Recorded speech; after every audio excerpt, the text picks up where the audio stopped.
Merci Philippe, merci à tous, merci de m'avoir invité ici ce soir.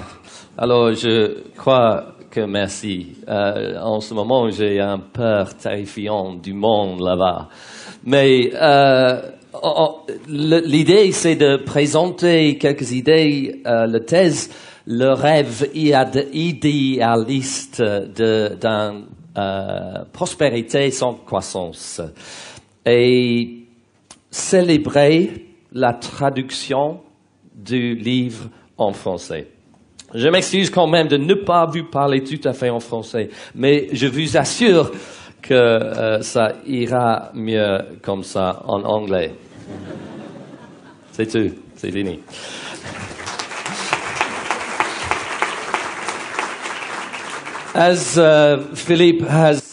Comme Philippe a déjà indiqué, la racine du débat concernant la croissance remonte à longtemps et cela remonte à une réalisation pratiquement inévitable.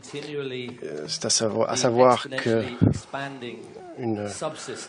un sous-système croissant sans arrêt, appelons-le économie, dans un système fini, appelons-le planète, porte en soi les graines de sa propre destruction. Continuer à croître dans un système fermé, c'est tellement problématique qu'on peut difficilement l'expliquer à ses enfants. Si on parvient à les éloigner d'Internet ou de la télévision suffisamment longtemps, c'est quelque chose d'assez simple à calculer. C'est une équation simple. Cette croissance dans un espace fini, ça ne marche simplement pas. Donc, la question ne doit pas être si problématique que ça. Et je peux vous assurer que par mon expérience personnelle, c'est pourtant une question difficile à poser, particulièrement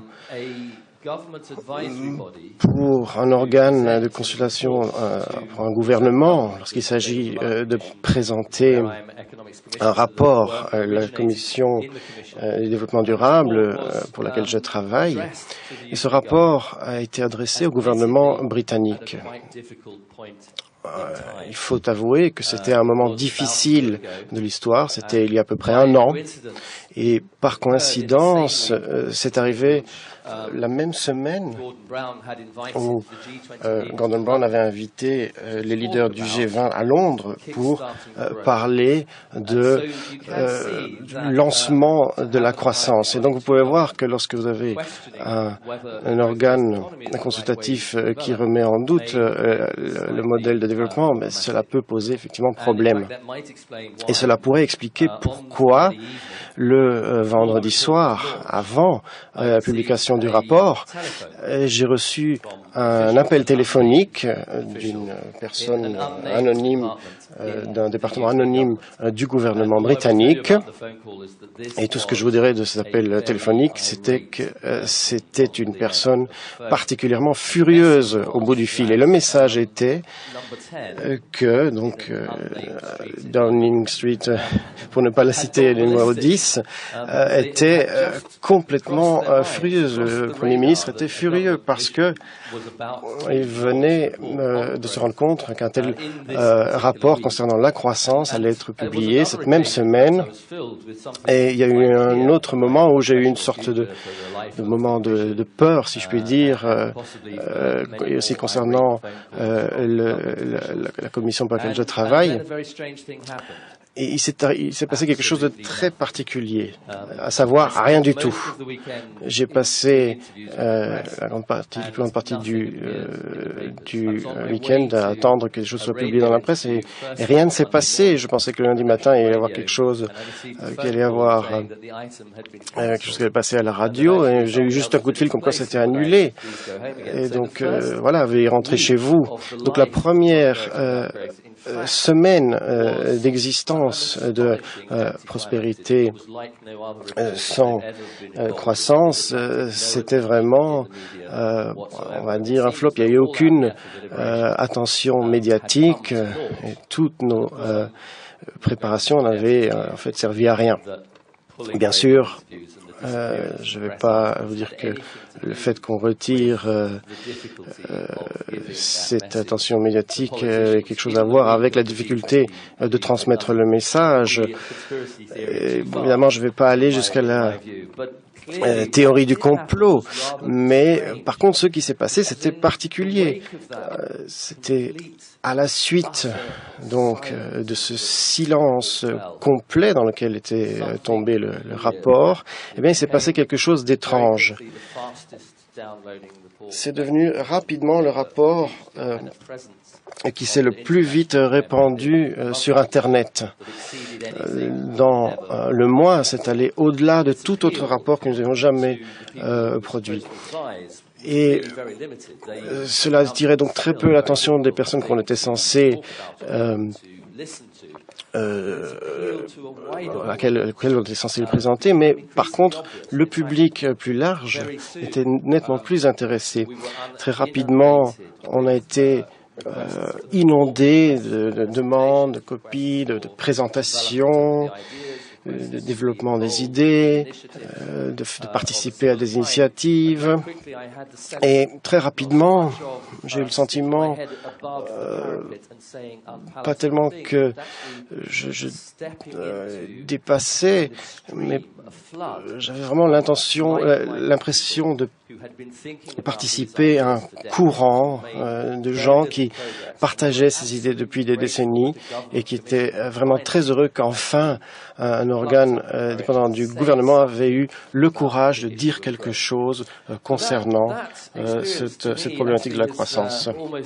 Et donc, ça pour moi,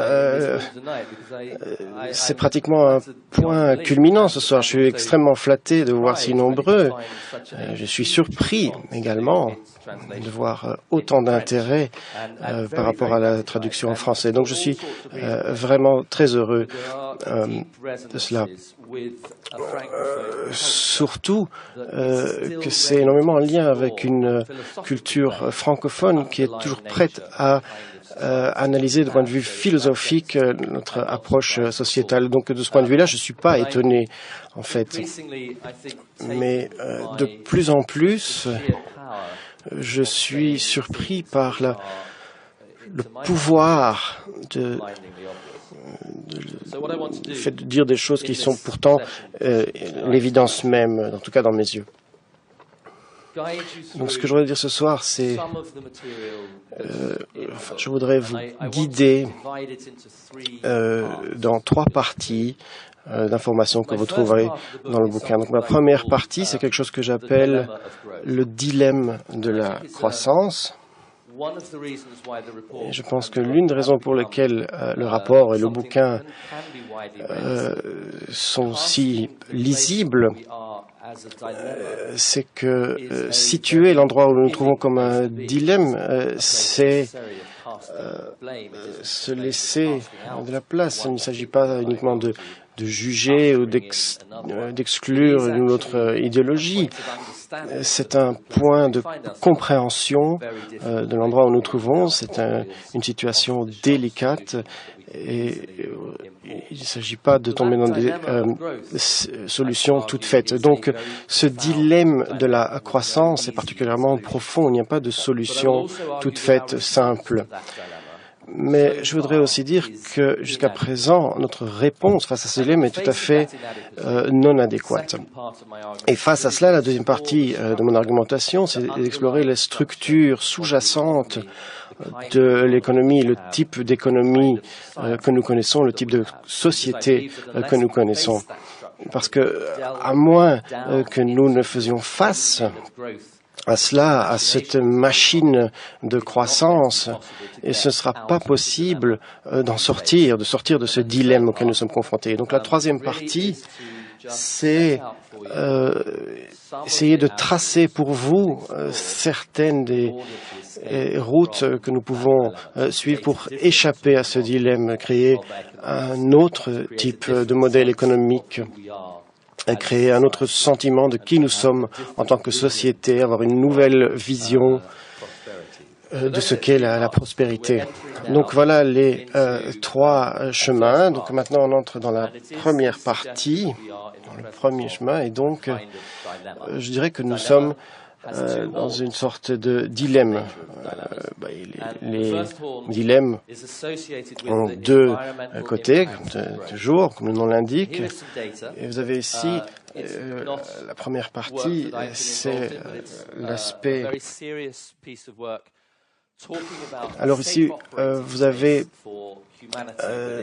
une partie qui parle donc des espaces safe. Ça vient du Stockholm Resilience Institute. Donc, de quoi s'agit-il? Il s'agit d'identifier les espaces où déjà, aujourd'hui, nous sommes en dehors de notre espace de sécurité. Nous ne sommes plus à l'intérieur de nos moyens planétaires. Il y a plusieurs choses à dire ça. Donc, c'est très figuratif. Le vert, c'est l'aspect safe, donc sécurité. Rouge, ce sont les différents endroits d'impact environnemental où il y a déjà les dangers d'aller au-delà.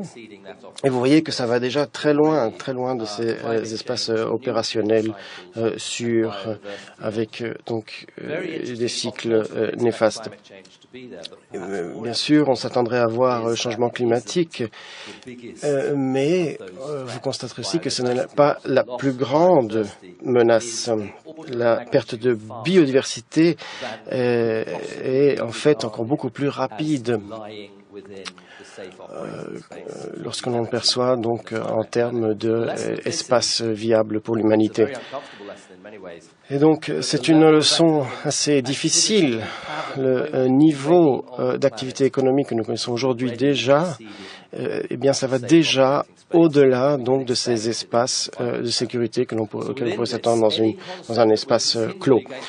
Et donc, c'est clair que de ce point de vue-là, ça pose déjà problème donc de continuer le développement. Donc, on pouvait le voir, la croissance est non soutenable. Et cette idée, cette force insoutenable, c'est justement mon idée de départ. Le fait d'avoir un sous-système en expansion continue dans un système clos, eh bien cela ne marche simplement pas. Bien sûr, on peut se demander s'il est possible d'avoir un autre type de croissance. Mais ce qui semble tout à fait clair, c'est que, en tout cas, la croissance telle qu'on la connaît aujourd'hui, eh bien, n'est pas soutenable, durable. Évidemment, c'est pas une position agréable, mais donc ne faudrait-il pas commencer par admettre, en fait, que la croissance a entraîné d'énormes bénéfices aux sociétés humaines. On pourrait bien sûr accepter l'augmentation en termes de niveau de vie, réduction de mortalité, espérance de vie, etc. Toutes des choses liées au développement que l'on pourrait percevoir ou que l'on perçoit comme des améliorations, des choses positives. Et je pense qu'on peut tout à fait accepter que, en partie, ce modèle de croissance a apporté, en tout cas pour certains d'entre nous qui ont eu cette chance, ce genre de développement positif. Et je pense qu'il est également important d'admettre que la croissance est toujours un objectif acceptable dans les pays les plus pauvres. Laissez-moi vous montrer comment, à l'aide de certaines données, j'espère avoir certains chiffres. Voilà. Donc là, vous avez un graphique de l'espérance de vie à la naissance face donc aux revenus. Donc dans 126 pays du monde, ça vient du programme des Nations Unies pour le développement, l'indice de développement humain. Et donc là, on voit clairement le résultat. Donc à gauche, vous avez les revenus les plus faibles. Toute augmentation du revenu entraîne automatiquement une augmentation de l'espérance de vie. Mais après, lorsqu'on arrive à 15-20 000, eh bien, ça se stabilise clairement. Et donc, vers la fin du spectre, à droite, vous avez des pays comme la Norvège, l'Irlande et les États-Unis. Et d'ailleurs, les États-Unis sont un peu une anomalie ici parce que dans un niveau de revenu de plus de 40 000 dollars par personne, l'espérance de vie est en fait plus faible que par exemple à Cuba, au Costa Rica et au Chili. Donc, en d'autres termes, dans les pays les plus riches, non seulement on ne parvient pas à augmenter le bien-être de façon globale pour tout le monde, mais on fait même moins bien que certains pays qui ont des revenus bien plus faibles. Alors, ce qui est intéressant, c'est qu'on peut mener cette analyse avec des données de l'espérance de vie, également mortalité des enfants, participation à l'éducation, mobilité maternelle, etc. Même des indices de satisfaction, de bien-être. À chaque fois, les résultats sont les mêmes. Vous allez avoir à gauche le revenu qui compte, et tandis qu'à droite, c'est nettement moins le cas. Donc, voilà à la fois un puzzle et un défi de créer un système économique où il est possible, à l'intérieur de ses limites, de créer ce développement. Mais la question, c'est pourquoi ne récoltons-nous pas les bénéfices en termes de bien-être? Pourquoi est-ce que nous continuons à poursuivre la croissance, le revenu, même dans les pays? Pourquoi est-ce qu'on n'arrive pas à s'en détacher? Et là, j'en viens à la deuxième partie de mon dilemme, la décroissance, qui vient effectivement du monde francophone, cette idée de décroissance. Et je trouve d'ailleurs le terme beaucoup plus savoureux en français. Décroissance, c'est presque quelque chose qu'on voudrait au petit déjeuner. Bref. Malheureusement, ce n'est toujours pas quelque chose qui correspond à nos structures économiques actuelles.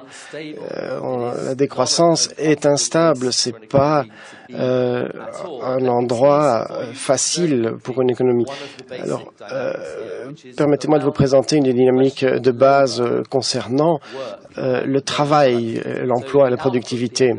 Donc, le résultat, donc le PIB, donc le travail, production du travail, la productivité de la force de travail, c'est une équation assez simple. La difficulté, c'est que dans nos économies telles qu'elles sont construites, on a une poursuite continue d'amélioration de la productivité de la force de travail. Chaque année, on cherche à faire plus avec moins de gens. Et la main-d'œuvre devient plus chère et donc on essaye encore d'aller plus loin. Et donc l'augmentation continue de la productivité de la force de travail est une des clés de cette économie capitaliste. Mais donc dans cette optique, l'année prochaine, je pourrais faire encore plus avec moins de gens. Ça veut dire que ma production économique, si elle reste stable ou si elle diminue, eh bien, ça crée une pression vers le bas, une pression sur l'emploi, sur la capacité des gens de travailler. Et donc, si on augmente le chômage, vous avez toute une classe de personnes qui ne peuvent plus participer à l'économie de consommation. Et donc, vous avez une spirale de gens qui se retrouvent au chômage et ce n'est pas une situation stable. Vous avez donc une dynamique d'effondrement potentiel. Et cela explique souvent les réponses enragées des politiques lorsqu'on parle de décroissance. Pour eux, l'équation est simple. Croissance égale emploi.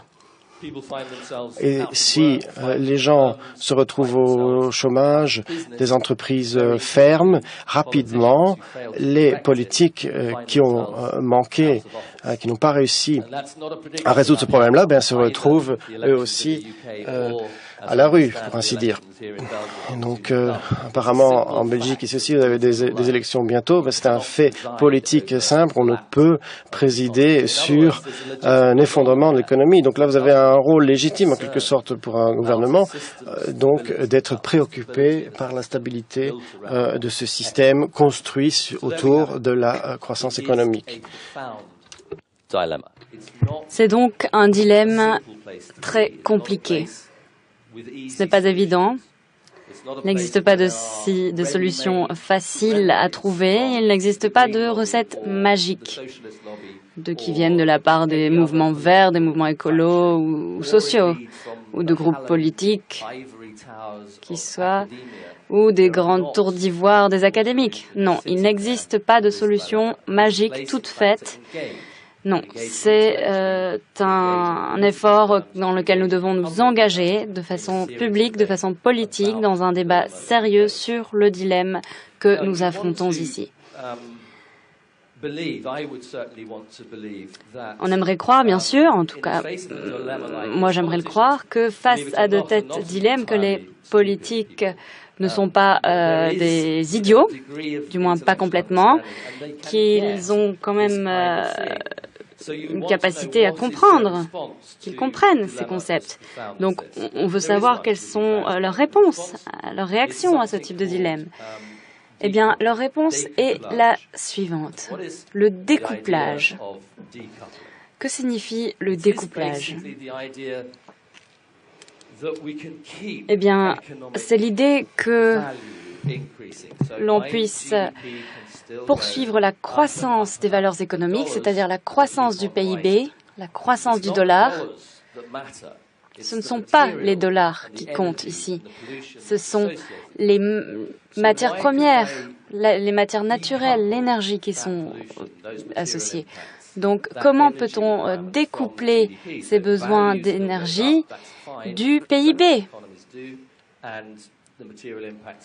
C'est-à-dire augmenter le PIB et faire baisser la consommation en énergie. C'est ça le découplage. Et il existe quelques raisons pour lesquelles on peut croire à ce découplage, on peut croire qu'il est possible, parce que l'économie capitaliste base sa doctrine sur l'efficacité, la productivité, c'est-à-dire produire toujours davantage avec un impact écologique moindre, avec moins d'émissions de carbone. Donc c'est la direction qu'ils empruntent.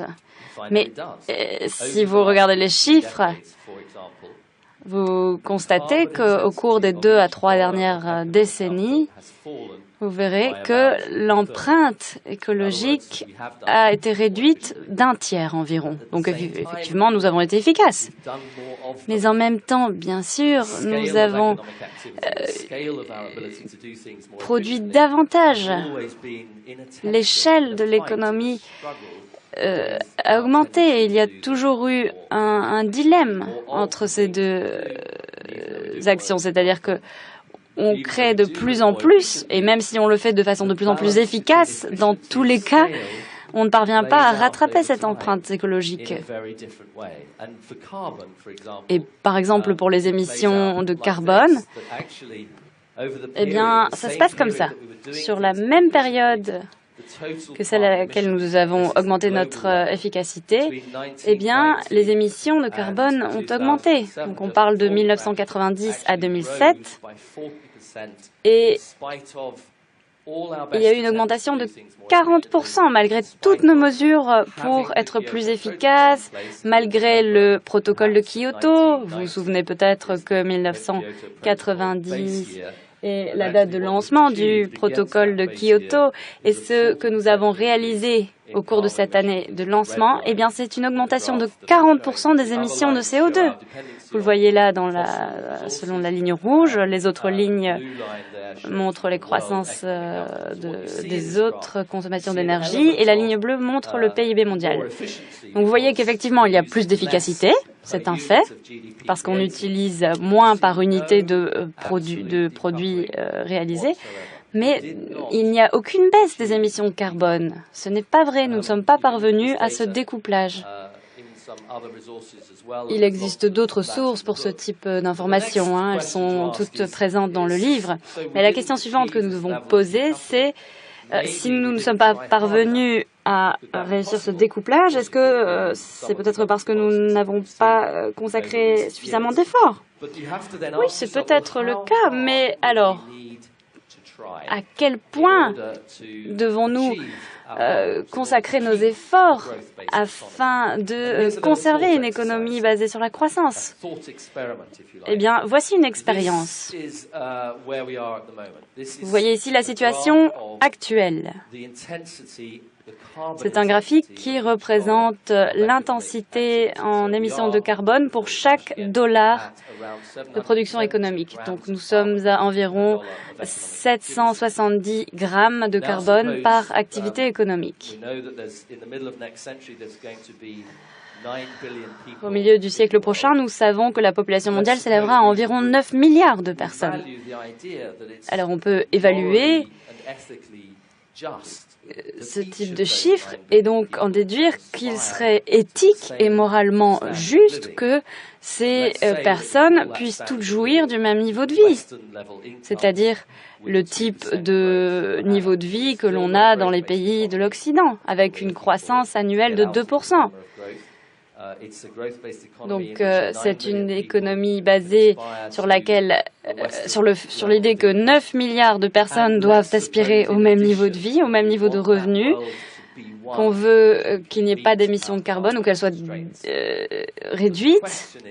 Donc, la question ici, c'est quel type d'efforts allons-nous devoir fournir, quel type d'intensité de découplage allons-nous devoir fournir pour pouvoir y arriver, parce que c'est un monde relativement utopique. Et donc, la réponse à cette question se trouve tout à fait à droite du graphique. Donc, vous voyez une donc un chiffre seulement à 6. Vous voyez le chiffre en bas à droite. Et dans l'histoire de la société industrielle, nous n'y sommes jamais parvenus. C'est une magnitude que nous n'avons jamais atteinte.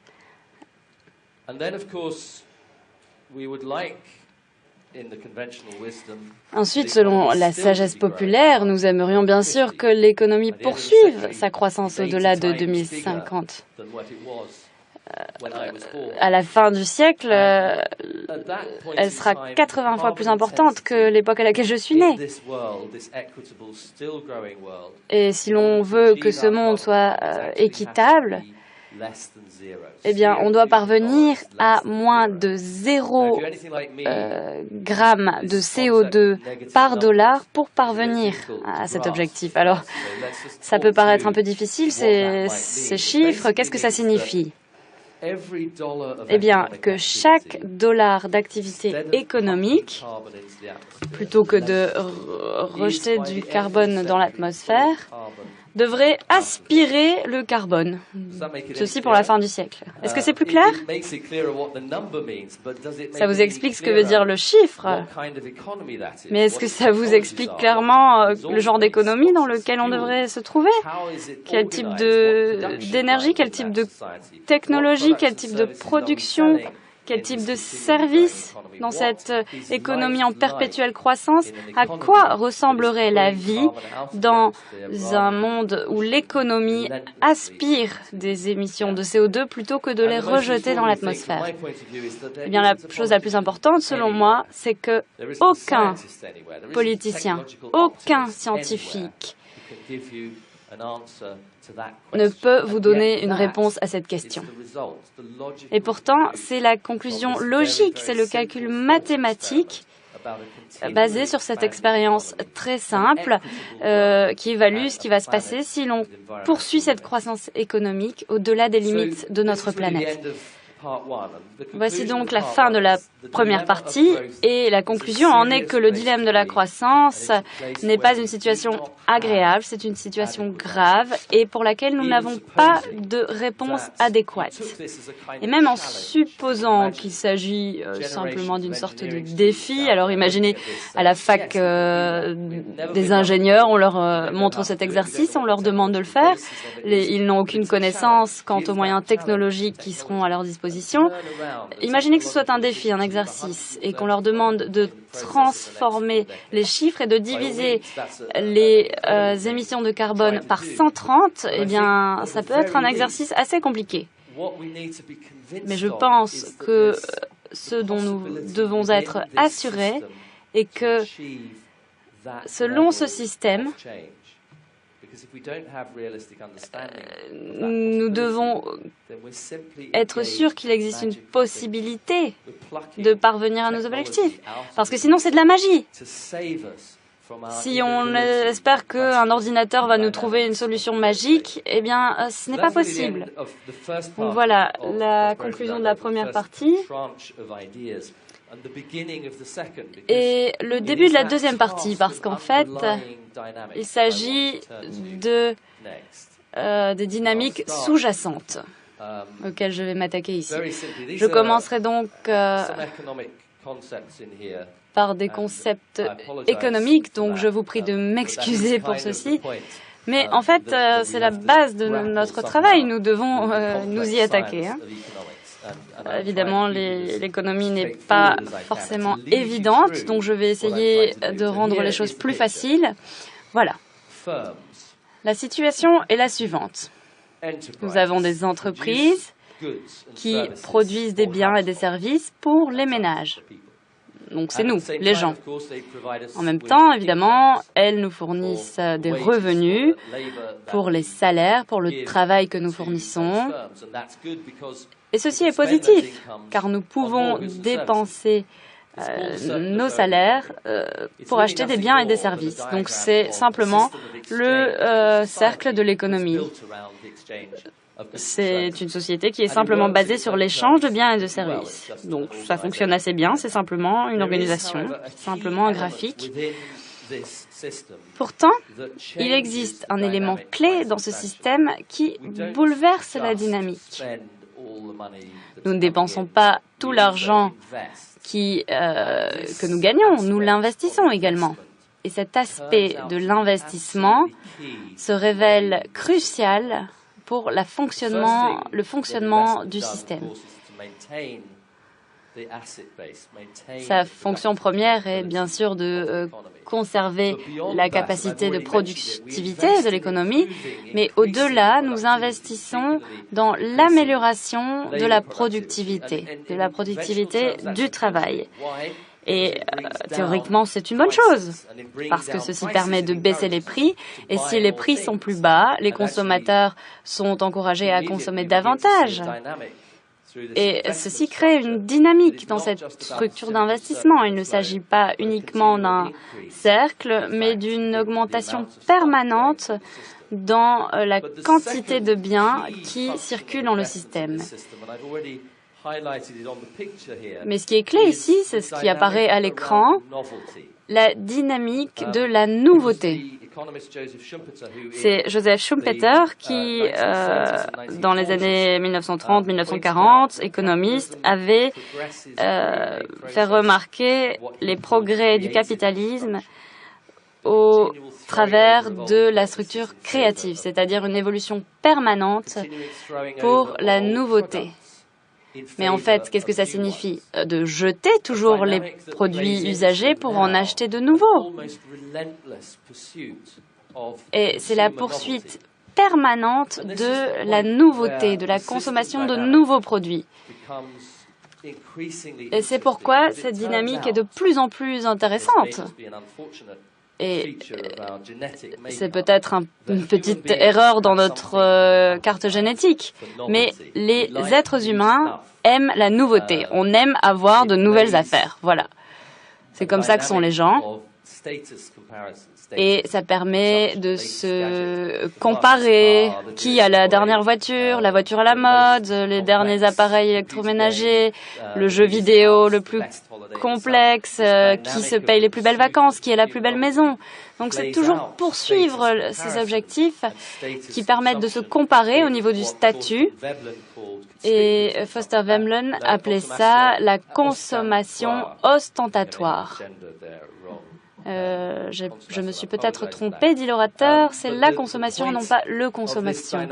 Donc le but de cette dynamique n'est pas uniquement négatif. Il s'agit d'une dynamique qui, en créant de la nouveauté, crée de l'espoir, nous envoie des signes que nous vivons dans un monde qui s'améliore, qui progresse, où il existe de plus en plus d'opportunités, où nous pouvons avoir l'impression de progresser, et si ce n'est pas pour nous, nous le faisons pour nos enfants. Donc vous voyez ici que la nouveauté agit sur notre propre psychologie d'êtres humains. Il ne s'agit plus uniquement d'un élément d'économie pure. C'est une dynamique entre l'économie et notre statut d'êtres humains. Donc l'attitude des entreprises qui constamment produisent de nouveaux biens et de la part des êtres humains, eh bien, une consommation perpétuelle. C'est un système qui est intéressant pour de nombreuses raisons. La première est que ce système est stimulé par l'anxiété.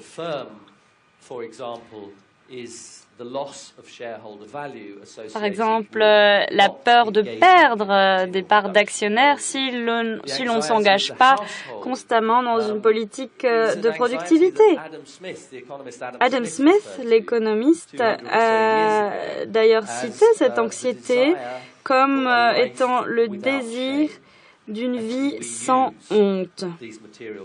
C'est-à-dire que nous utilisons ces biens pour montrer aux autres, à notre groupe d'amis, à nos concurrents sexuels, ceux à qui on aimerait plaire aussi, montrer aux autres êtres humains que nous occupons une bonne place dans le monde et que nous le valons bien.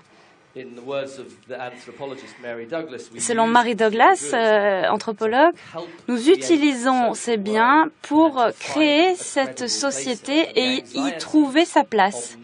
Donc, nous sommes stimulés par l'anxiété de ne pas avoir les biens, la valeur qui montre aux autres que nous faisons partie du club. Et c'est une véritable anxiété qui touche les hommes.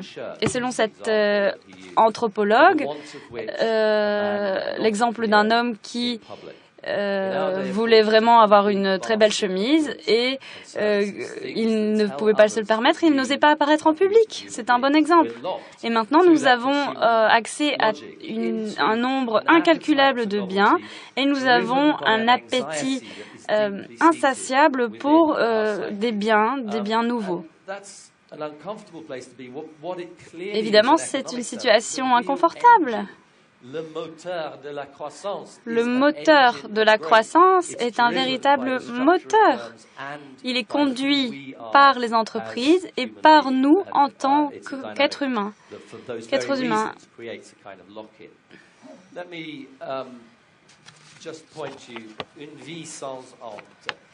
Alors, une vie sans honte que vous voyez au bas de l'écran vient de Adam Smith que j'ai déjà cité. Donc, c'est le sentiment que nous voulons éprouver, le désir d'être des êtres décents dans la société.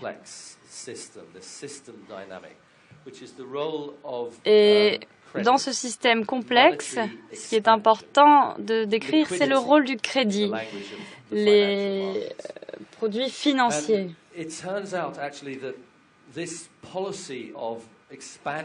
Il se trouve que cette politique de crédit a été mise en œuvre volontairement au cours des 20 à 30 dernières années pour que les gens dépensent davantage.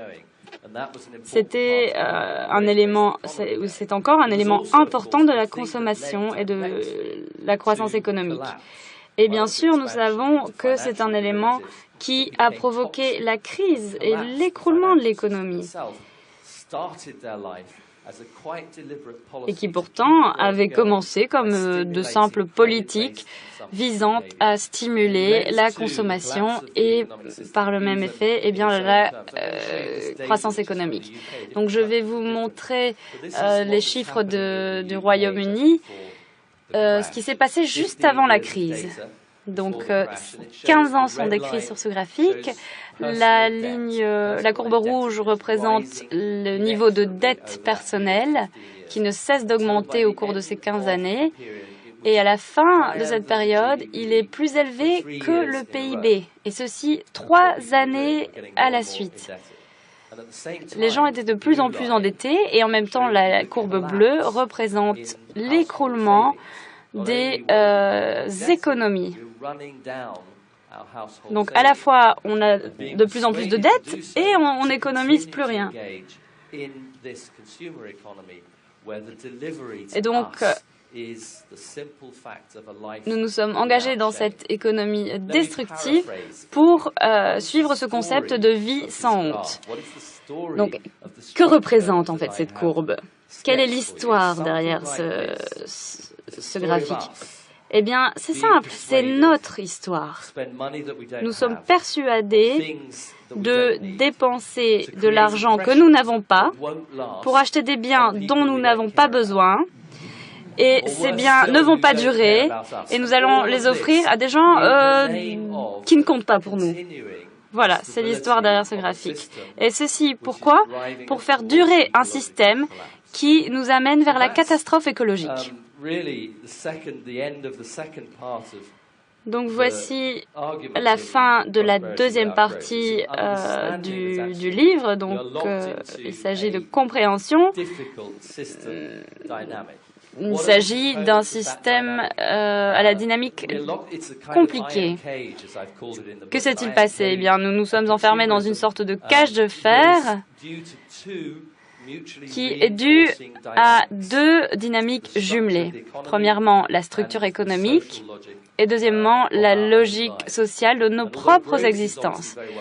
Et bien que la croissance soit bien sûr bien desservie par ces dynamiques, eh bien notre propre bien-être ne l'est pas. Et il est évident que la durabilité écologique de notre planète souffre énormément de ce système. Et le gouvernement, l'État lui-même est en contradiction profonde. Pourquoi? Eh bien, parce qu'il a un rôle de stabilisation de l'économie. Et la stabilisation de l'économie dépend de la croissance économique. Donc, le gouvernement se retrouve en permanence entre des politiques qui promeuvent la croissance à tout prix. Je rappelle l'intervention de Philippe qui a dit que les gouvernements de tous les pays et de tous les partis ont toujours ce message. Et quelque part, c'est pardonnable, parce que dans le système actuel, effectivement, c'est la croissance qui garantit la stabilité. Et nous savons que la stabilité est importante. Mais en même temps, le gouvernement poursuit cette croissance en pensant qu'elle permet d'atteindre la stabilité sociale, mais par ailleurs, cette croissance l'empêche d'atteindre ses autres objectifs, par exemple la réduction des émissions de CO2, le soutien aux communautés, la réduction des inégalités sociales. Donc, en d'autres mots, ça rend la tâche plus difficile au gouvernement de faire son travail. Donc, c'est une situation très inconfortable. Alors, c'est ici que vous comprenez la complexité de cette dynamique et parfois vous seriez même tenté d'abandonner. Rentrer chez vous et dire OK, comme ça a été le cas pour moi. J'ai travaillé 20 ans dans ce domaine. J'ai compris, ou du moins tenté de comprendre cette dynamique. J'ai travaillé dur sur les politiques et les politiciens pour essayer de changer les choses et finalement je reçois des coups de fil furieux de la part de politiciens. Donc pour moi ce n'est pas facile.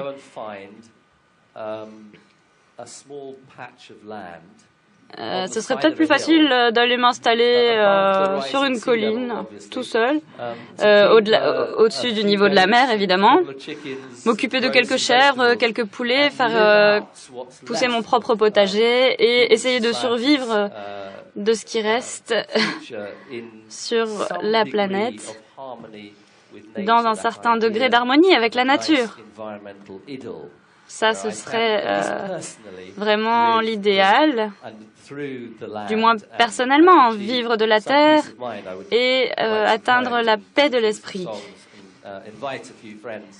Oui, peut-être chanter quelques chansons, inviter mes amis dans cette vie idyllique. Mais bon, oui, c'est très tentant. Et je connais même des gens qui l'ont fait, qui ont abandonné, qui se sont retirés et qui ont abandonné le combat. Mais vous devez vous poser la question suivante. C'est en fait une stratégie de canot de survie. Vous voulez protéger votre propre vie, mais vous devez vous demander aussi combien de temps ceci va-t-il durer? Les barbares vont venir frapper à votre porte.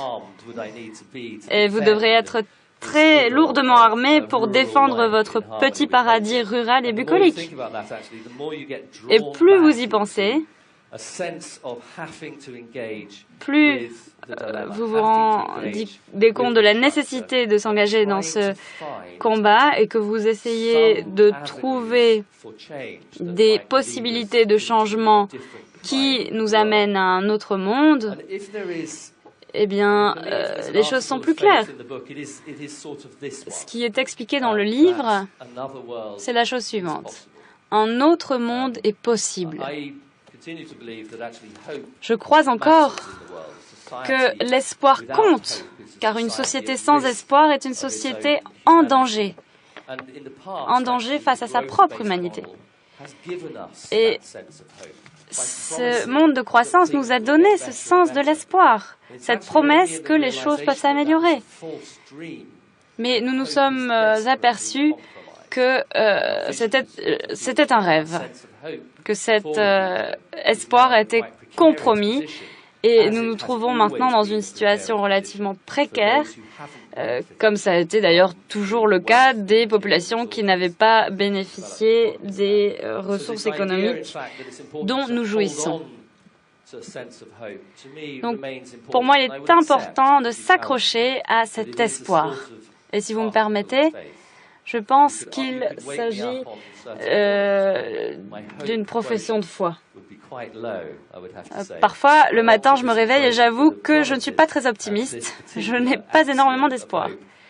Et donc, je perds un peu espoir par moment, je le reconnais, mais j'essaie dans une certaine mesure de conserver ma foi. J'éprouve une sorte de responsabilité. Parce que nous devons de concevoir un autre monde. Quelles sont alors les composantes de ce monde différent? Nous entrons donc dans la troisième partie du livre. Et je vais rapidement décrire quelques-unes des voies explorées. Évidemment, cette mission n'incombe pas à une seule personne ou un seul livre. Mais les grandes voies à suivre valent la peine d'être identifiées. Et donc j'évoque une prospérité différente, une prospérité plus large que celle que nous concevons pour le moment, c'est-à-dire uniquement le revenu par tête. Il est absolument crucial de parvenir à un autre modèle économique. Également, nous devons parvenir à une gouvernance différente pour atteindre nos objectifs. Donc très rapidement, explorer ces voies de changement. Est-il crédible de proposer une nouvelle version de la prospérité? Que signifie la prospérité? Ici, il s'avère qu'il existe toute une liste de philosophies, par exemple de la sagesse populaire, de la philosophie, de la psychologie, de l'histoire économique. Et donc, les études qui sont menées pour savoir ce que les gens trouvent important dans leur vie, eh bien, montre que cette définition de la prospérité est assez commune à tout le monde. La prospérité, pour beaucoup, consiste en l'amour de nos familles et il s'agit d'autre chose que de simplement gagner beaucoup d'argent et travailler beaucoup. Peut-être réfléchir à nos vies pour leur donner un sens. Évidemment, bien sûr, la prospérité consiste également en nos capacités à nous épanouir à l'intérieur des limites écologiques d'une planète finie, c'est-à-dire un toit sur sa tête et suffisamment à manger.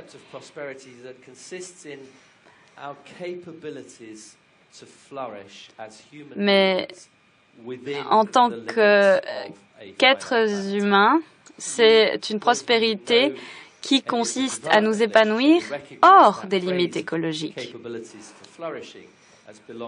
Et cette expression, nos capacités à nous épanouir, a déjà été citée par un économiste et avant lui par Aristote, qui disait que l'épanouissement était la base du bien-être. Bon, évidemment, nous avons besoin de cette composante matérielle, nous avons besoin de logement et d'alimentation. Mais ce qui se passe de nos jours, c'est que l'économie actuelle, la pensée actuelle est qu'il existe d'autres composantes. L'épanouissement social et psychologique sont importants, sont même vitaux. Mais ce que nous devons reconnaître, c'est que bon nombre de ces objectifs ont été abandonnés dans notre société au profit du consommérisme de biens.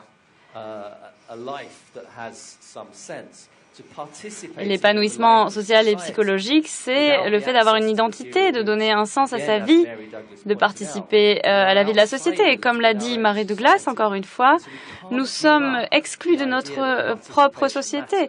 Donc, nous avons toujours besoin de trouver notre place dans cette société.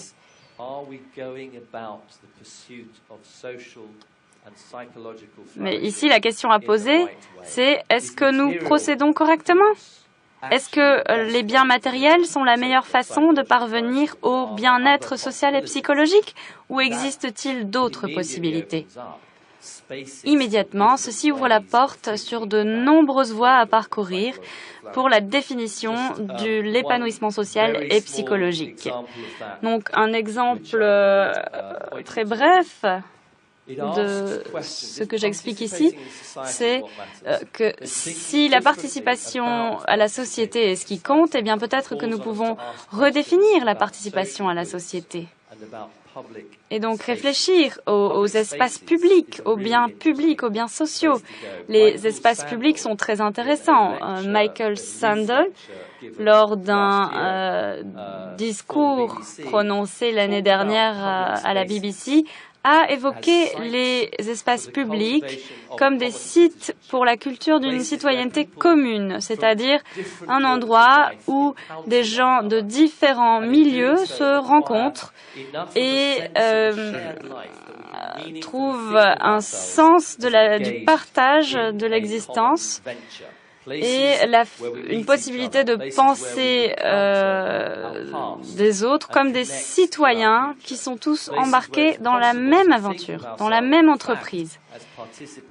Et là, ce que je voudrais faire, c'est parcourir rapidement quelques réflexions sur la restructuration de l'économie. Pendant la crise, au sommet de la crise, il y a eu un grand appel pour reconnaître que le moteur de la croissance avait calé.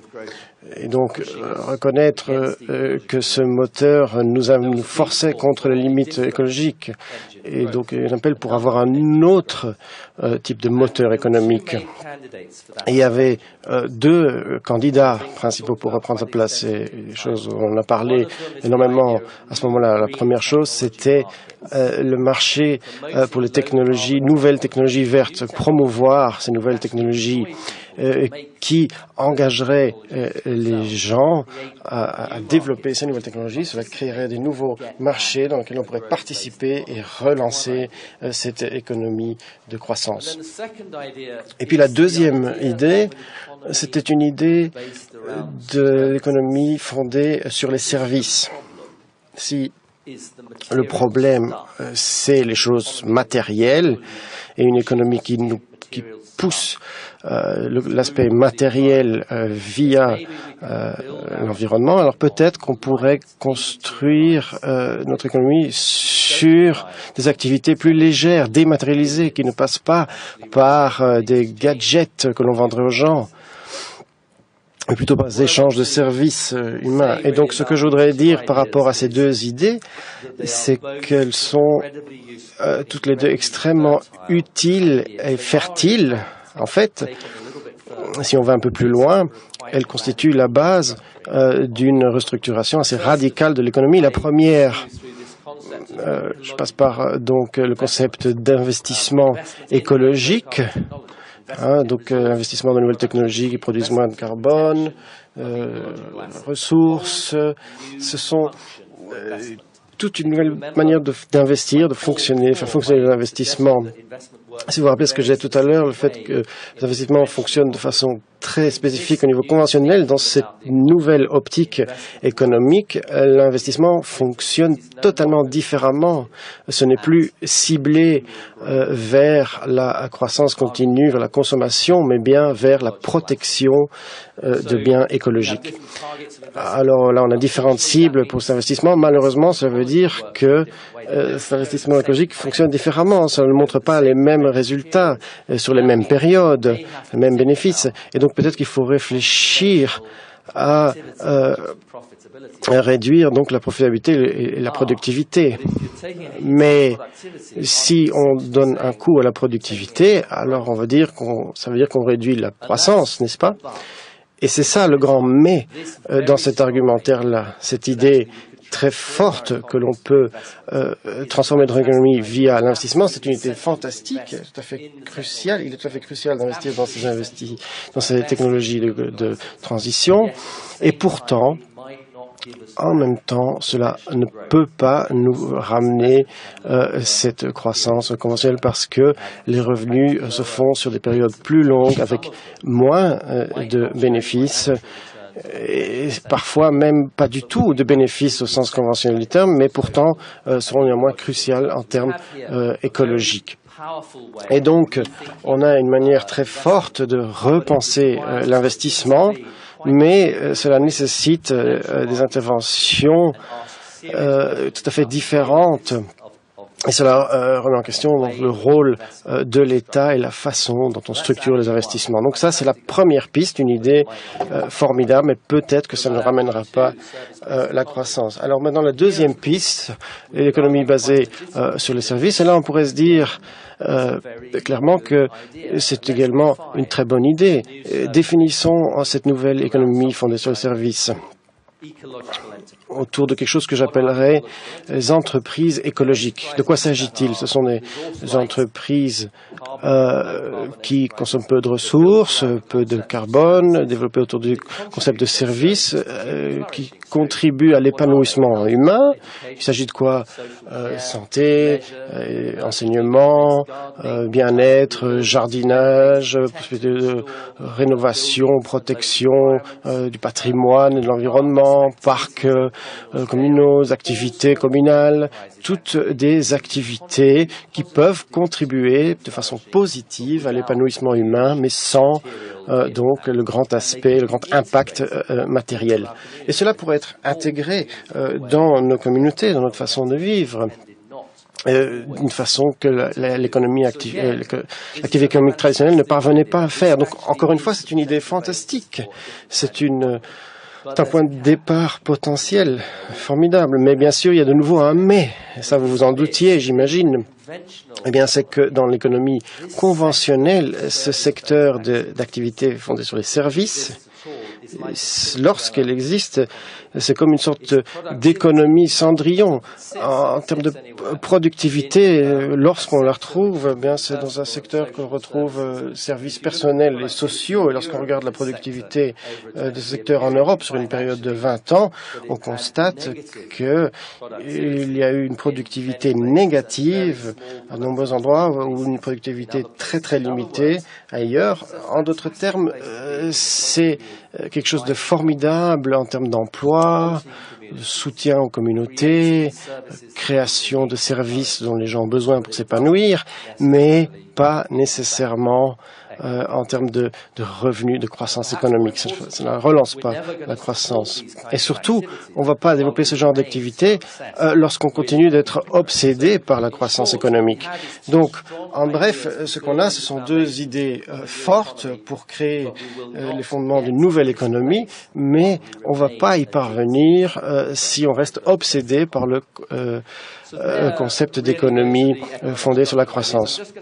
Donc voilà les différentes idées. Je vais faire un petit résumé, donc esquisser ce que je viens de développer. Vous avez donc l'entreprise écologique qui permet de s'épanouir et en échange permet une participation dans l'entreprise et le résultat c'est un meilleur épanouissement, davantage d'épanouissement. Tout ça, c'est très bien. Ça ressemble d'ailleurs de nouveau au cercle économique de tout à l'heure, mais il faut replacer cela dans le contexte d'un système fermé, planétaire, avec ses écosystèmes. Et ces écosystèmes sont la seule chose qui nous permettent de continuer à fournir ces services et ces biens qui nous permettent de nous épanouir.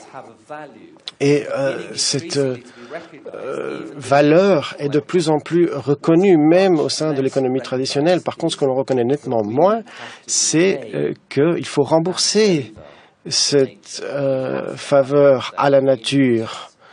Il faut qu'il y ait un retour dans ce concept d'investissement écologique afin d'améliorer la productivité écologique et donc en fait de protéger ce capital sur le long terme. Et là, bien sûr, ce n'est que esquisser, bien sûr, un modèle économique donc pour une planète, un système clos. Alors, je vais terminer de la même façon que j'ai commencé. Donc, la Commission nous a demandé un rapport chez ces gens-là que vous voyez sur la photo. Il ne s'agissait pas d'offrir des recommandations très spécifiques politiques.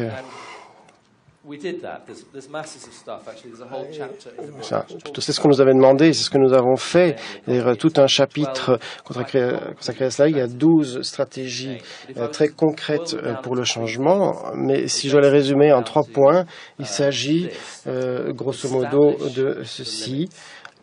Établir les limites, comprendre que nous sommes dans un système fini, limité, faire en sorte que cela compte dans les politiques, réparer le modèle économique parce qu'il est brisé, même dans son propre système.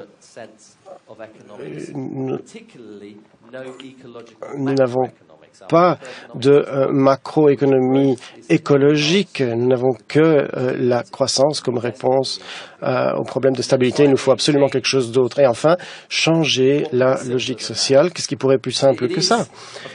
Il s'agit bien sûr de quelque chose de bien plus compliqué. Il y a toute une série d'options. Vous avez un agenda pour le changement. Là, il y a tout plein d'endroits où il est possible de commencer à explorer ces changements, ces transitions vers une économie plus durable. Et tous ces détails, vous les trouverez dans le bouquin. Et je vais peut-être conclure simplement par une dernière citation du président Sarkozy.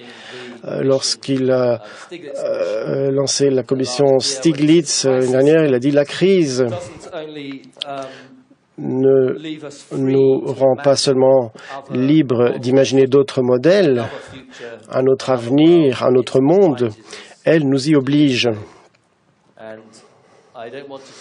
Et je ne veux pas spéculer sur ce que Carla Bruni a pu penser quant au modèle proposé par son mari, mais ce que cette citation veut dire, je pense qu'elle reste valide, c'est qu'en ce moment, il y a une responsabilité de proposer quelque chose qui nous donne une chance de maintenir l'espoir, de créer un nouveau monde, de construire une économie qui soit adaptée à l'avenir de nos enfants. Merci beaucoup.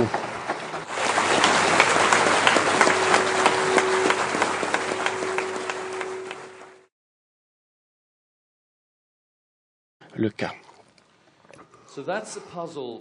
Donc, voilà à la fois un puzzle et un défi de créer un système économique où il est possible, à l'intérieur de ses limites, de créer ce développement.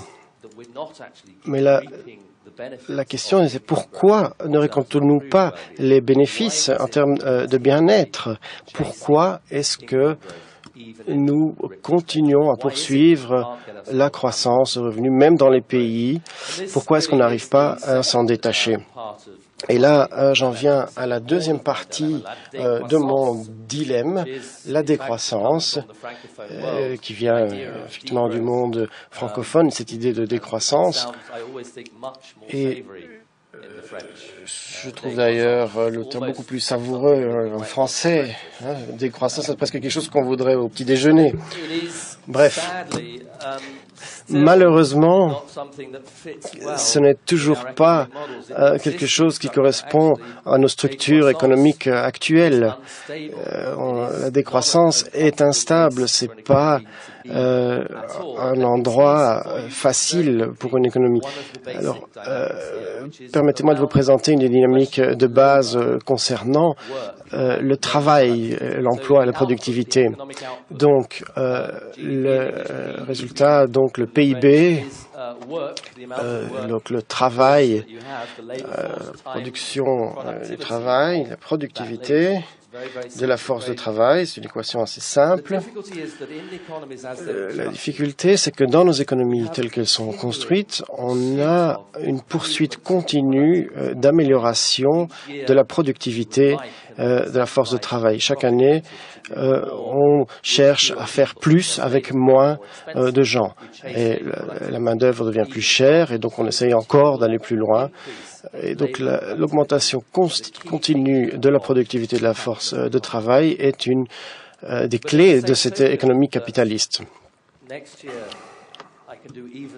Mais donc dans cette optique, l'année prochaine, je pourrais faire encore plus avec moins de gens.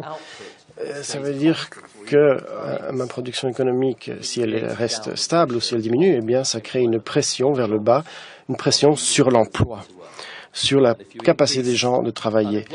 Et donc, si on augmente le chômage, vous avez toute une classe de personnes qui ne peuvent plus participer à l'économie de consommation. Et donc, vous avez une spirale de gens qui se retrouvent au chômage et ce n'est pas une situation stable. Vous avez donc une dynamique d'effondrement potentiel. Et cela explique souvent les réponses enragées des politiques lorsqu'on parle de décroissance. Pour eux, l'équation est simple. Croissance égale emploi. Et si les gens se retrouvent au chômage, des entreprises ferment, rapidement, les politiques qui ont manqué, qui n'ont pas réussi à résoudre ce problème-là, se retrouvent eux aussi à la rue, pour ainsi dire. Donc, apparemment, en Belgique, ici aussi, vous avez des élections bientôt. C'est un fait politique simple. On ne peut présider sur un effondrement de l'économie. Donc là, vous avez un rôle légitime, en quelque sorte, pour un gouvernement, donc d'être préoccupé par la stabilité de ce système construit autour de la croissance économique. C'est donc un dilemme très compliqué. Ce n'est pas évident. Il n'existe pas de solution facile à trouver. Il n'existe pas de recette magique qui viennent de la part des mouvements verts, des mouvements écolos ou sociaux, ou de groupes politiques qui soient, ou des grandes tours d'ivoire des académiques. Non, il n'existe pas de solution magique toute faite. Non, c'est un effort dans lequel nous devons nous engager de façon publique, de façon politique, dans un débat sérieux sur le dilemme que nous affrontons ici. On aimerait croire, bien sûr, en tout cas, moi j'aimerais le croire, que face à de tels dilemmes, que les politiques ne sont pas des idiots, du moins pas complètement, qu'ils ont quand même une capacité à comprendre, qu'ils comprennent ces concepts. Donc, on veut savoir quelles sont leurs réponses, leurs réactions à ce type de dilemme. Eh bien, leur réponse est la suivante. Le découplage. Que signifie le découplage? Eh bien, aujourd'hui, nous sommes en dehors de notre espace de sécurité. Nous ne sommes plus à l'intérieur de nos moyens planétaires. Il y a plusieurs choses à dire cela. Donc, c'est très figuratif. Le vert, c'est l'aspect safe, donc sécurité. Rouge, ce sont les différents endroits d'impact environnemental où il y a déjà les dangers d'aller au-delà. Et vous voyez que ça va déjà très loin de ces espaces opérationnels avec des cycles néfastes. Bien sûr, on s'attendrait à voir le changement climatique, mais vous constaterez aussi que ce n'est pas la plus grande menace. La perte de biodiversité est en fait encore beaucoup plus rapide lorsque l'on le perçoit donc en termes d'espace viable pour l'humanité. Et donc, c'est une leçon assez difficile. Le niveau d'activité économique que nous connaissons aujourd'hui déjà, eh bien, ça va déjà au-delà donc de ces espaces de sécurité auxquels on pourrait s'attendre dans un espace clos. Et donc, c'est clair que de ce point de vue-là, ça pose déjà problème donc de continuer le développement. Donc, on pouvait le voir, la croissance est non soutenable et cette idée, cette force insoutenable, c'est justement mon idée de départ. Le fait d'avoir un sous-système en expansion continue dans un système clos, eh bien cela ne marche simplement pas. Bien sûr, on peut se demander s'il est possible d'avoir un autre type de croissance. Mais ce qui semble tout à fait clair, c'est que, en tout cas, la croissance telle qu'on la connaît aujourd'hui, eh bien, n'est pas soutenable, durable. Évidemment, ce n'est pas une position agréable, mais donc ne faudrait-il pas commencer par admettre, en fait, que la croissance a entraîné d'énormes bénéfices aux sociétés humaines. On pourrait bien sûr accepter l'augmentation en termes de niveau de vie, réduction de mortalité, espérance de vie, etc. Toutes des choses liées au développement que l'on pourrait percevoir ou que l'on perçoit comme des améliorations, des choses positives. Et je pense qu'on peut tout à fait accepter que, en partie, ce modèle de croissance a apporté, en tout cas pour certains d'entre nous qui ont eu cette chance, ce genre de développement positif. Et je pense qu'il est également important d'admettre que la croissance est toujours un objectif acceptable dans les pays les plus pauvres. Laissez-moi vous montrer comment, à l'aide de certaines données, j'espère avoir certains chiffres. Voilà. Donc là, vous avez un graphique de l'espérance de vie à la naissance face donc aux revenus. Donc dans 126 pays du monde, ça vient du programme des Nations Unies pour le développement, l'indice de développement humain. Et donc là, on voit clairement le résultat. Donc à gauche, vous avez les revenus les plus faibles. Toute augmentation du revenu entraîne automatiquement une augmentation de l'espérance de vie. Mais après, lorsqu'on arrive à 15-20 000, eh bien, ça se stabilise clairement. Et donc, vers la fin du spectre, à droite, vous avez des pays comme la Norvège, l'Irlande et les États-Unis. Et d'ailleurs, les États-Unis sont un peu une anomalie ici parce que dans un niveau de revenu de plus de 40 000 dollars par personne, l'espérance de vie est en fait plus faible que par exemple à Cuba, au Costa Rica et au Chili. Donc, en d'autres termes, dans les pays les plus riches, non seulement on ne parvient pas à augmenter le bien-être de façon globale pour tout le monde, mais on fait même moins bien que certains pays qui ont des revenus bien plus faibles. Alors, ce qui est intéressant, c'est qu'on peut mener cette analyse avec des données de l'espérance de vie, également mortalité des enfants, participation à l'éducation, mobilité maternelle, etc. Même des indices de satisfaction, de bien-être. À chaque fois, les résultats sont les mêmes. Vous allez avoir à gauche le revenu qui compte, et tandis qu'à droite, c'est nettement moins. L'idée que l'on puisse poursuivre la croissance des valeurs économiques, c'est-à-dire la croissance du PIB, la croissance du dollar, ce ne sont pas les dollars qui comptent ici. Ce sont les matières premières, les matières naturelles, l'énergie qui sont associées. Donc, comment peut-on découpler ces besoins d'énergie du PIB? C'est-à-dire augmenter le PIB et faire baisser la consommation en énergie. C'est ça le découplage. Et il existe quelques raisons pour lesquelles on peut croire à ce découplage, on peut croire qu'il est possible. Parce que l'économie capitaliste base sa doctrine sur l'efficacité, la productivité, c'est-à-dire produire toujours davantage avec un impact écologique moindre, avec moins d'émissions de carbone. Donc, c'est la direction qu'ils empruntent. Mais si vous regardez les chiffres, vous constatez qu'au cours des 2 à 3 dernières décennies, vous verrez que l'empreinte écologique a été réduite d'un tiers environ. Donc effectivement, nous avons été efficaces. Mais en même temps, bien sûr, nous avons produit davantage.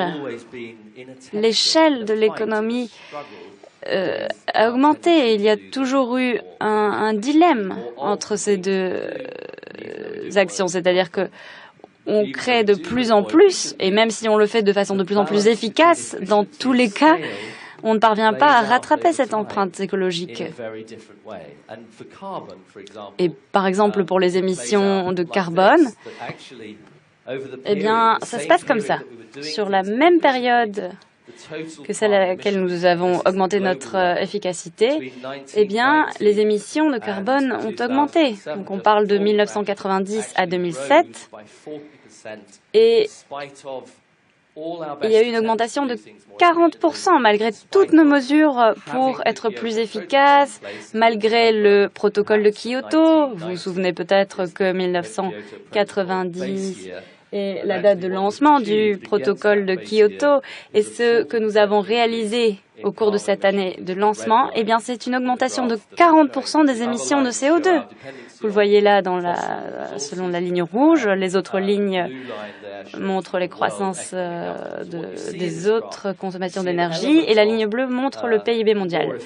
Donc vous voyez qu'effectivement, il y a plus d'efficacité, c'est un fait, parce qu'on utilise moins par unité de produits réalisés. Mais il n'y a aucune baisse des émissions de carbone. Ce n'est pas vrai, nous ne sommes pas parvenus à ce découplage. Il existe d'autres sources pour ce type d'informations, elles sont toutes présentes dans le livre.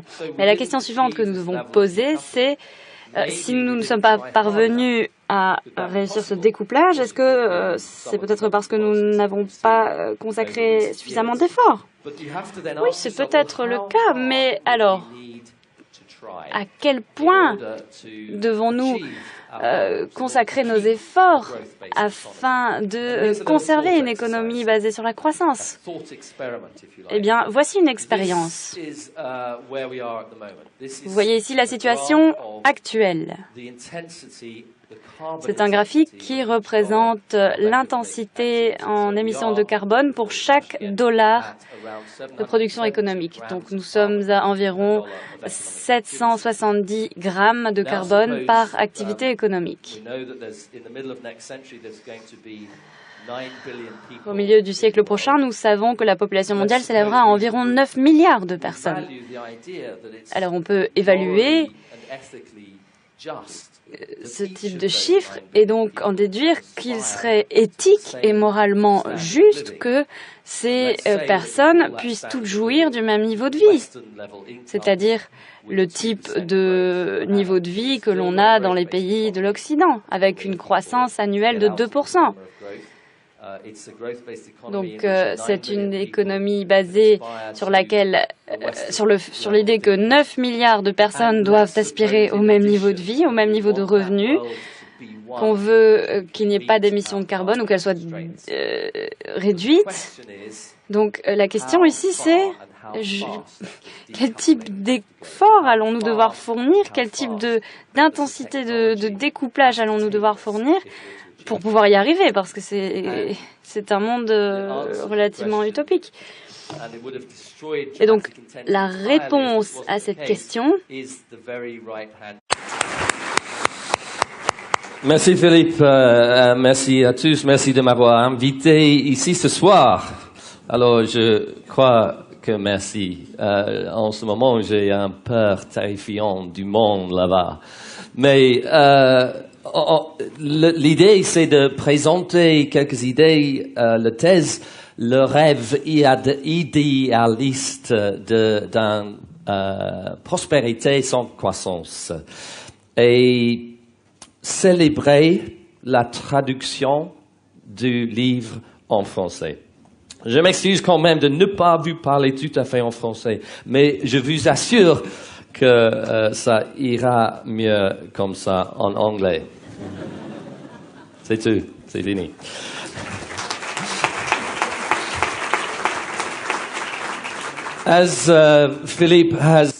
Comme Philippe a déjà indiqué, la racine du débat concernant la croissance remonte à longtemps. Et cela remonte à une réalisation pratiquement inévitable. C'est à savoir que un sous-système croissant sans arrêt, appelons-le économie, dans un système fini, appelons-le planète, porte en soi les graines de sa propre destruction. Continuer à croître dans un système fermé, c'est tellement problématique qu'on peut difficilement l'expliquer à ses enfants. Si on parvient à les éloigner d'Internet ou de la télévision suffisamment longtemps, c'est quelque chose d'assez simple à calculer. C'est une équation simple, cette croissance dans un espace fini, ça ne marche simplement pas. Donc, la question ne doit pas être si problématique que ça. Et je peux vous assurer que par mon expérience personnelle, c'est pourtant une question difficile à poser, particulièrement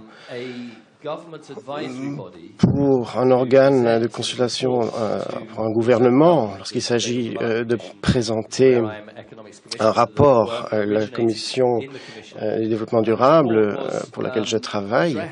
Et ce rapport a été adressé au gouvernement britannique. Il faut avouer que c'était un moment difficile de l'histoire, c'était il y a à peu près un an, et par coïncidence, c'est arrivé la même semaine où Gordon Brown avait invité les leaders du G20 à Londres pour parler du lancement de la croissance. Et donc vous pouvez voir que lorsque vous avez un organe consultatif qui remet en doute le modèle de développement, mais cela peut poser effectivement problème. Et cela pourrait expliquer pourquoi le vendredi soir, avant la publication du rapport, j'ai reçu un appel téléphonique d'une personne anonyme, d'un département anonyme du gouvernement britannique. Et tout ce que je vous dirais de cet appel téléphonique, c'était que c'était une personne particulièrement furieuse au bout du fil. Et le message était que, donc, Downing Street, pour ne pas la citer, le numéro 10, était complètement furieuse. Le Premier ministre était furieux parce que il venait de se rendre compte qu'un tel rapport concernant la croissance allait être publié cette même semaine. Et il y a eu un autre moment où j'ai eu une sorte de moment de peur, si je puis dire, et aussi concernant la commission pour laquelle je travaille. Et il s'est passé quelque chose de très particulier, à savoir rien du tout. J'ai passé la plus grande partie du week-end à attendre que les choses soient publiées dans la presse et rien ne s'est passé. Je pensais que le lundi matin, il allait y avoir quelque chose qui allait passer à la radio et j'ai eu juste un coup de fil comme quoi c'était annulé. Et donc, voilà, veuillez rentrer chez vous. Donc, la première semaine d'existence de prospérité sans croissance, c'était vraiment, on va dire, un flop. Il n'y a eu aucune attention médiatique et toutes nos préparations n'avaient en fait servi à rien. Bien sûr, je ne vais pas vous dire que le fait qu'on retire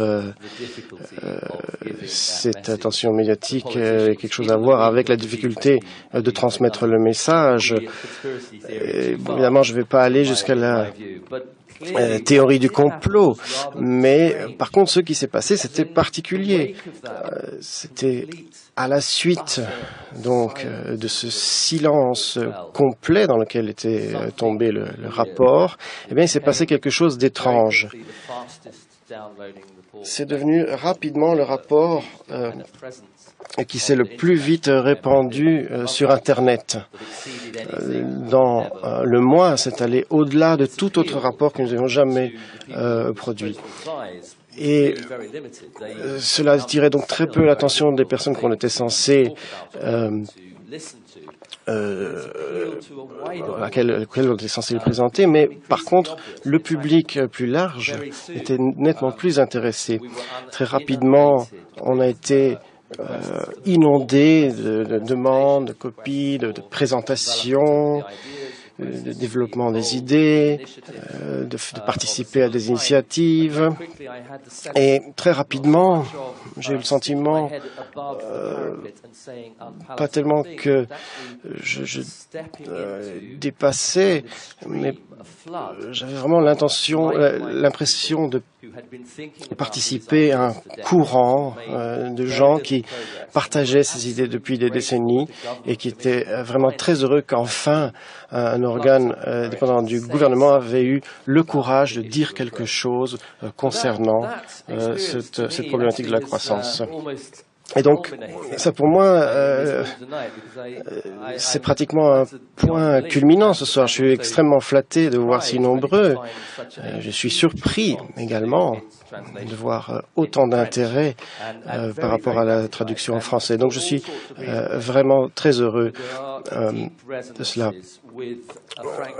Surtout que c'est énormément en lien avec une culture francophone qui est toujours prête à analyser de point de vue philosophique notre approche sociétale. Donc de ce point de vue-là, je ne suis pas étonné en fait. Mais de plus en plus, je suis surpris par le pouvoir le fait de dire des choses qui sont pourtant l'évidence même, en tout cas dans mes yeux. Donc ce que je voudrais dire ce soir, c'est je voudrais vous guider dans 3 parties d'informations que vous trouverez dans le bouquin. Donc ma première partie, c'est quelque chose que j'appelle le dilemme de la croissance. Et je pense que l'une des raisons pour lesquelles le rapport et le bouquin sont si lisibles, c'est que situer l'endroit où nous nous trouvons comme un dilemme, c'est se laisser de la place. Il ne s'agit pas uniquement de juger ou d'exclure une autre idéologie. C'est un point de compréhension de l'endroit où nous nous trouvons. C'est une situation délicate et il ne s'agit pas de tomber dans des solutions toutes faites. Donc, ce dilemme de la croissance est particulièrement profond. Il n'y a pas de solution toute faite simple. Mais je voudrais aussi dire que jusqu'à présent, notre réponse face à ce dilemme est tout à fait non adéquate. Et face à cela, la deuxième partie de mon argumentation, c'est d'explorer les structures sous-jacentes de l'économie, le type d'économie que nous connaissons, le type de société que nous connaissons. Parce que, à moins que nous ne faisions face à cela, à cette machine de croissance, et ce ne sera pas possible de sortir de ce dilemme auquel nous sommes confrontés. Donc la troisième partie, c'est essayer de tracer pour vous certaines des routes que nous pouvons suivre pour échapper à ce dilemme, créer un autre type de modèle économique, créer un autre sentiment de qui nous sommes en tant que société, avoir une nouvelle vision de ce qu'est la prospérité. Donc voilà les trois chemins. Donc maintenant on entre dans la première partie, dans le premier chemin, et donc je dirais que nous sommes dans une sorte de dilemme. Les dilemmes ont deux côtés, toujours, comme le nom l'indique. Et vous avez ici la première partie, c'est l'aspect. Alors ici, vous avez une partie qui parle donc des espaces safe. Ça vient du Stockholm Resilience Institute. Donc de quoi s'agit-il? Il s'agit d'identifier les espaces où déjà, aujourd'hui,